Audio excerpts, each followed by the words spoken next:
Atëherë, sa mbahet rroba e zezë për të vdekurin dhe është gjuna të vajtohet i vdekuri. Në Islam thuhet se zia për një njeri që ka ndruar jetë mbahet 3 ditë, ndërsa nëse ai që ka ndruar jetë është bashkëshorti, mbahet 4 muaj e 10 ditë. Çfarë nuk kupton el-hidad, që është përkthyer në shqip zia, çfarë nuk kupton? Nuk kupton veshjen me zeza. Veshja me zeza për shkak të vdekjes së një personi nuk është traditë islame. Zia në Islam nën kupton mos zbukurimin e femrës apo mos veshja me ngjyra të atilla që janë, si më thon, të zakonshme për femrën. Pra normalisht për një vdekje femra shfaqet më ndryshe, nuk zbukurohet, nuk bën ato që i bën vazhdimisht etj, sepse ka ndodhur një vdekje. Ky është kuptimi. Dhe nuk është kuptimi që duhet vishet me zeza dhe duhet ri patjetër me zeza. Pra veshjen me zeza për shkak të një vdekje nuk është në traditën islame. Po femra si e shfaq mërzitjen për dhe pikëllimin për dikë që i ka ndruar jetë, qoftë fëmia, qoftë prindi, qoftë dikush tjetër që ka me të ndonjë rol ose ndonjë marrëdhënie apo lidhje, duke mos u zbukuruar dhe duke mos u shfaq ashtu siç shfaqet zakonisht. Pra kuptohet të kjo femër që ka diçka që nuk shfaqet në atë formën e vet siç shfaqen femrat përgjithësi për sa i përket veshjes etj.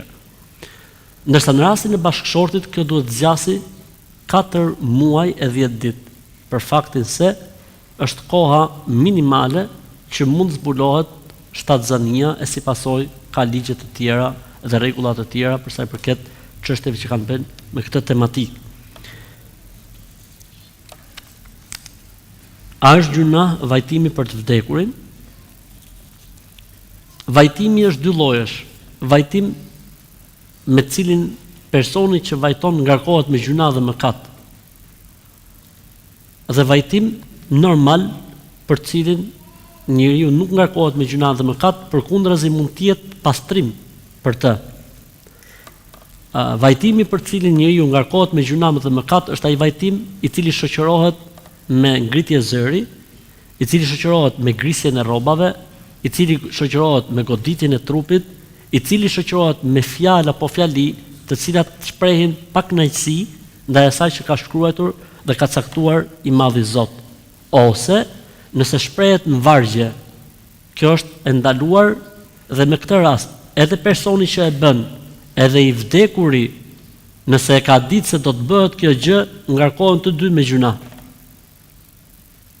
Pra nëse i vdekur e ka ditë që mas vdekjes tij do të mlidhen gratë e fisit e do ta qajnë me orar, sa të hyjë një nder fillojnë ata.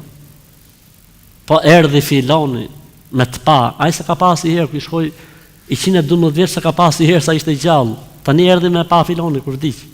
E fillojnë ato me melodi, edhe të tjera që i mbajnë ison.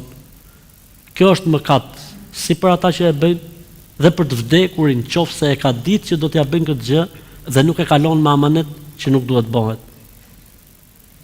Ndërsa vajtimi normal, siç kanë njeriu për të vdekurin, për babën, për nonën, për fëmin, për vllajën, për motrën, për shokun, për mikun, kjo është absolutisht e pranuar dhe ky lloj pikëllimi është një lloj pastrimi për personin që i ka ndodhur kjo lloj fatkeqësie dhe kjo lloj dhimbje.